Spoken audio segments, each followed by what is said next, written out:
ముంబై పేలుళ్ల కేసులో కీలక నిందితుడిగా ఉన్న తహవూర్ హుస్సేన్ రాణాను అమెరికా నుంచి భారతదేశానికి తరలించడం అతిపెద్ద విజయమని ఎన్ఐఏ అధికారులు పేర్కొన్నారు. పటియాలా హౌస్ కోర్టు 18 రోజుల కస్టడీకి అనుమతించడంతో ఇవాల్టి నుంచి ఎన్ఐఏ అధికారులు విచారణ చేయనున్నారు. ముంబై పేలుళ్లకు సంబంధించి కీలక అంశాలను రాబట్టే ప్రయత్నం చేయనున్నారు. ముంబై పేలుళ్లలో 166 మంది మరణించగా 238 మందికి తీవ్ర గాయాలయ్యాయి. అయితే ముంబై మారణ హోమానికి స్కెచ్ ఎక్కడ వేశారు? పేలుళ్ల వెనుక ఉన్న కీలక ఉగ్రవాదులు ఎవరు? ప్రస్తుతం అమెరికాలో ఉన్న డేవిడ్ హెడ్లీకి ఎలాంటి సంబంధం ఉంది అనే అంశాలపై ఎన్ఐఏ అధికారులు ప్రశ్నించనున్నారు.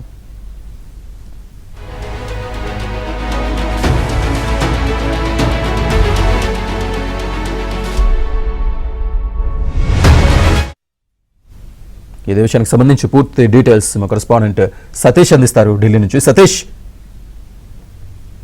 కస్టడీలో 26 నిందితులు తహవూర్ రాణా ప్రస్తుతం ఉన్నారు. నిన్న తహవూర్ రాణాను కోర్టులో హాజరుపరిచిన సందర్భంలో దాదాపు అర్ధరాత్రి వేళ అర్ధరాత్రి సందర్భంలో ప్రత్యేక న్యాయమూర్తి ముందు హాజరుపరిచినందుకు దాదాపు 20 రోజుల పాటు కూడా తహవూర్ రాణాను ఎన్ఐఏ కస్టడీకి కూడా మొదట ఎన్ఐఏ తరఫున సుదీర్ఘంగా వాదనలు వినిపించారు. అయితే ఇరుపక్షాల వాదన అనేది దాదాపు తహవూర్ రాణాను 18 రోజుల పాటు కస్టడీకి విధిస్తున్నట్టు కూడా స్పెషల్ కోర్టు తీర్పు జరిగింది. నిన్న అర్ధరాత్రి ఆయనను ఎన్ఐఏ జాతీయ దర్యాప్తు సంస్థ సంబంధించిన ఎన్ఐఏ హెడ్ క్వార్టర్ ఢిల్లీలో ఉంది. దానికి సంబంధించి ఆయన అక్కడికి తరలించడం జరిగింది. అక్కడి నుంచి తహవూర్ రాణా అక్కడే ఉన్నారు. ప్రస్తుతం ఆయనను ఒక ప్రత్యేక రిపోర్ట్ లో ఉంచారు. ఈ రోజు నుంచి 18 రోజుల పాటు కూడా ఆయన విచారించబోతున్నారు. మొత్తం తాజ్ హోటల్లో జరిగిన ఘటన కావచ్చు, దాదాపు ముంబై అంతటా కూడా ప్లాన్ చేసిన కావచ్చు, ఒక విధ్వంసకరమైన ఘటనకు ఏ విధంగా సూత్రధారులుగా పాల్గొనగా ఉన్నారు, అదేవిధంగా బ్లూ ప్రింట్ తయారు చేసే సమయంలో కూడా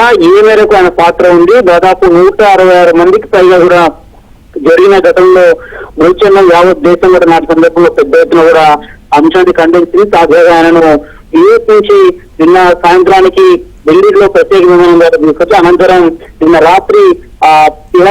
రాత్రి పాటియాలా కోర్టులో హాజరైన సందర్భంలో కోర్టులో దాదాపు వాదనలు సుదీర్ఘంగా వినిపించడం జరిగింది. ఎన్ఐఏ మాత్రం ఖచ్చితంగా కూడా దాదాపు 20 రోజుల కస్టడీకి ఇస్తే మొత్తం ఈ విధ్వంసానికి గల కారణాలు ఏంటి, ఎవరు దీని వెనుక ఉన్నారు, ఇంకా ఎక్కడెక్కడ హస్తం ఉంది, నా సందర్భంలో ఇంకెక్కడ పేరులకు కుట్ర చేశారు, అదేవిధంగా దాడులకు కుట్ర చేశారు అనే కోణంలో కూడా విచారణ అయితే జరగబోతుంది. ఈ రోజు నుంచి అంటే ఈ రోజు ఉదయం నుంచి కూడా ఇక ఆయన విచారణను ఎదుర్కోవాల్సి ఉంటుంది. మొత్తం రాణా హుస్సేన్ ఏ అంశాల్లో ఎన్ఐఏ అధికారుల మీద ప్రస్తావిస్తున్నారు కూడా కొన్ని చూడాల్సి ఉంటుంది. ఎందుకంటే ఎన్ఐఏ కూడా నిన్న ఒక సాయంత్రం ఒక అఫీషియల్ గా ఒక ప్రకటన కూడా విడుదల చేసింది. Srinivas. Right Satish, thank you.